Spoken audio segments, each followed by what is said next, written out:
Seltos 2021 model single ownership இது. Kilometres வந்து 26,000 kilometres ஓடி இருக்குது. பெட்ரோல் வேரியண்ட் இது. 1.5 மேனுவல் டிரான்ஸ்மிஷன்.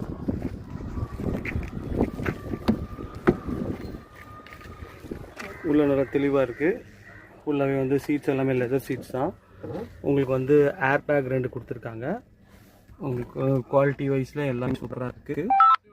எந்த வித டென்ட்டும் எந்த ஒரு டேமேஜும் இல்லாமல் ஃபுல்லாக செக் பண்ணியிருக்காங்க. பூட் ஸ்பேஸ் நல்லா உங்களுக்கு வந்து பூட் ஸ்பேஸாகவே இருக்குது. ஃபுல்லாகவே பவர் விண்டோ தான். உங்களுக்கு வந்து ஃபோட்டோ எடுத்து அனுப்புங்க. நெக்ஸ்ட் வீக் மேலேயும் வந்து நல்ல ஒரு சூப்பரான ஃபினிஷ் இருக்கு. கோயிலுக்கு கட்டினா கூட இப்படி பண்ண மாட்டானா? நீங்க ஆனா இருக்கிறீங்களே.